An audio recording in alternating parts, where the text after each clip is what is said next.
Sector is clear. Not clear! Not clear!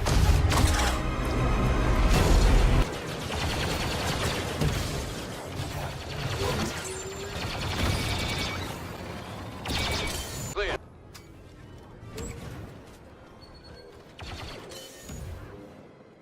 Hey guys, Iggy Pope here. If you didn't know, on Friday I was playing Battlefront 2 all day.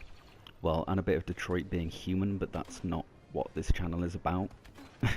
I was at Eurogamer's EGX, the UK's biggest gaming event, and got a chance to try a newer build of Battlefront 2's Assault on Theed. The Galactic Assault mode that's featured in the alpha and the pre-alpha, you know, what we've seen before basically. And in these two videos I want to tell you guys how it played, what's changed if anything, and what I did and didn't like in separate pros and cons videos. First off, what's changed since the closed alpha? Not a lot has changed, that's not a bad thing. It ran pretty smooth anyway, but there were a few things improved on what we've seen before in earlier builds, and what was better was mostly performance based, but there are more blue lasers this time around. Yep, I'm serious. Why is that important, you might ask? Because any prequel trilogy or Clone Wars fans say so, that's why. Roger, roger. Right, let's move. Plus it looks really cool, alright? We played the game on PS4 Pro and it was running very, very smoothly this time. Almost no frame rate drop at all, despite getting my battle droid's ridiculous little head right into that big archway explosion as it happened. And the matches I played very rarely dropped at a guess below 60 frames per second, if at all, despite so much going on at certain moments. This really, really does look great and run incredible on PS4 Pro. I don't think there are any tweaks to star cards or classes implemented, however I can't say for sure as I haven't had the hands-on time with the alpha and pre-alpha that the game changers have. I wish I had, believe me. I only managed to play a few games and I was on the Separatist droid army side every time. Every time. It was luck which side you got to pick. We didn't have the choice which side we picked and only had the chance to play one round each time, so it was pure luck which side you got. So yeah, I was the droids every time, which was a little disappointing. But this was a public event, so no clones for me. I did however get to try out every class, including the Vulture droid and the Super Glass B2 Battle Droid. Yep, almost minced my words then. The only class I didn't try was the hero classes. No Maul or Fett for me, which sucked. The MTT was still undestroyable. You could affect its HP, but for demo reasons we still couldn't damage it, which will drastically affect the playstyle of the matches once they do release that, once the beta's out essentially. We only got one round per go, which meant queuing for an hour to an hour and a half for each round, even with a press pass. In fact, people with press passes were allowed to film some contextual background things, but not the screens themselves, so I couldn't even get hold of some footage over the shoulder, get someone to film me over the shoulder, which sucked. But I do have some short captured clips thanks to PlaystationAccess, playing it on the main stage on Saturday. I want to stick with my squad, which are these yellow guys, if I want to win some points here. Okay. Man, there's a lot going on already. We're marching on the palace in Naboo. That's what's going on here. And this is your troop transport, which is being... I'll link you to the full video in the description of this one. And now, what didn't I like? What didn't I like about Star Wars Battlefront 2? I'll tell you what I did like in a separate video following this one. I didn't like not getting the chance to play as any heroes, and I think that's actually the fault of the new point system. The new point system is great, however when it comes to getting heroes we might have a problem. Despite having 5,000 points on me at most times in the second and third phases of each match, I didn't manage to grab a hero at all, which was so disappointing. I mean, that's the only flaw with the new system I can think of. I never had a problem grabbing any other special class or vehicle, but one time I actually found myself waiting around in the spawn screen, clutching onto my points, like whilst a battle I had queued an entire hour for went on in the background, before giving up and spending it on the B2 Super Battle Droid just as the game ended. And I wasn't the only one. There's another opportunity to beat Darth Maul right now, so Well, this, Darth you know, Maul it's was- exciting. I mean, I just saw him. Heroes Really? available. Heroes available. Heroes available. Come on. Who we got? Who we got? No, they've gone already. No, They've mate, gone so what? quick. Let's just get back in. 63 tickets. Victory! It doesn't matter. And I think the problem is that everyone else was doing that as well. It's a problem. It will surely die down once we have the full game and once we have a larger number of heroes to choose from, and once people have tried out those heroes. Hopefully people will be less likely to stick around on that spawn screen just not playing, waiting for the chance to be a hero.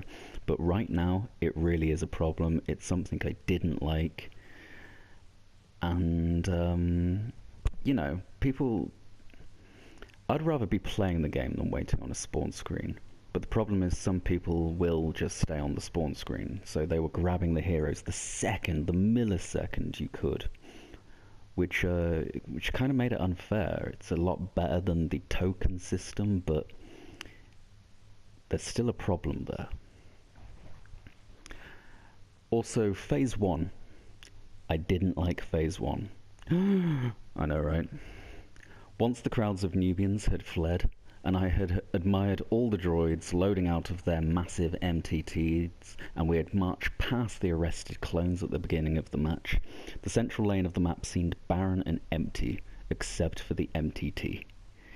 Everyone just stuck to the sides, which is all well and good for cover, but it never felt like there was a major battle going on, which you'd expect. You'd expect that to be the most hectic place to be, in fact. A tank facing the Palace of Theed, slowly crawling towards it. And even when in the MTT itself, there wasn't anything to shoot. It's on rails.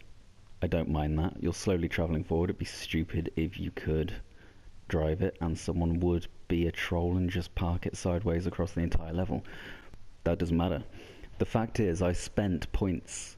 I felt like it was a waste of my 1,000 battle points to just sit on rails and have nothing to shoot.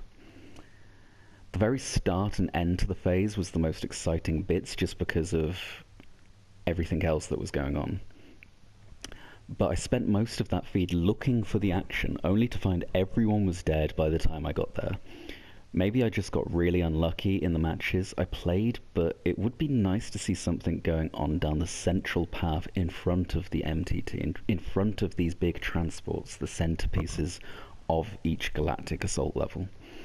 Even the ATT tank and clone walkers were sticking to the sides of the levels. I wasn't even getting hit by strafe runs. I was just sprinting around looking for the action.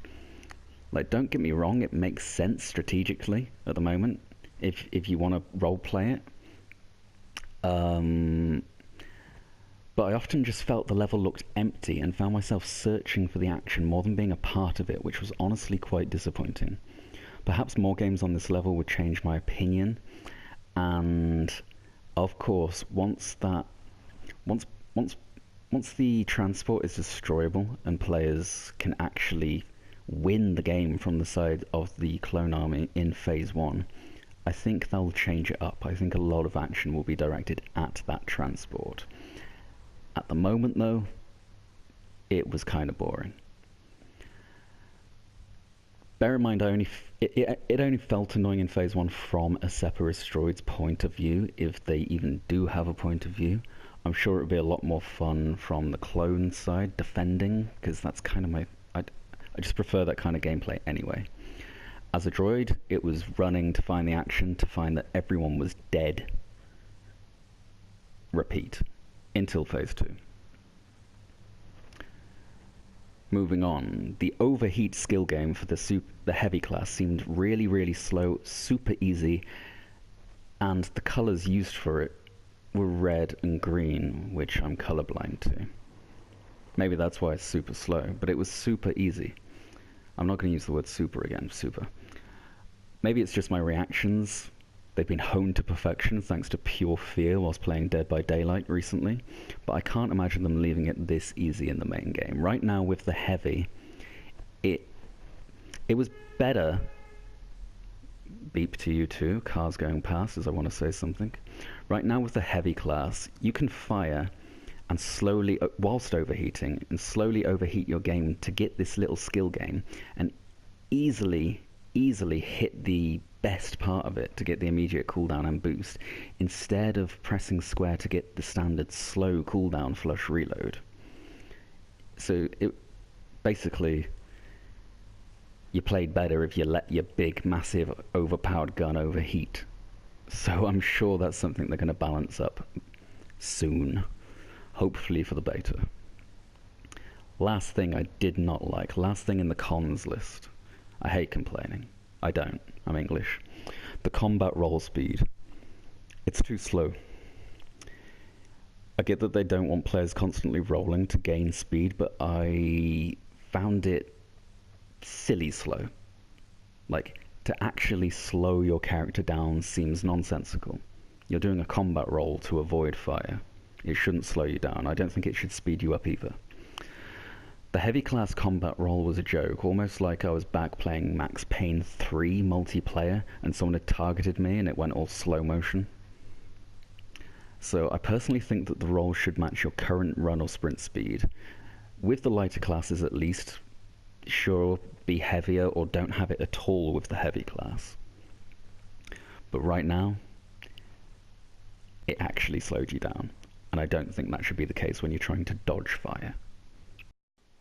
That just about wraps up my cons videos, what I didn't like about Star Wars Battlefront 2, but I've got work tomorrow morning.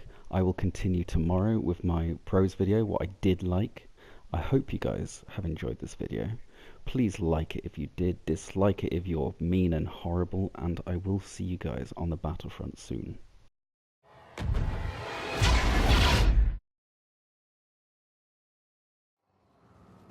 I do not want to buy any death sticks. You don't want to sell me any death sticks. Join us or die.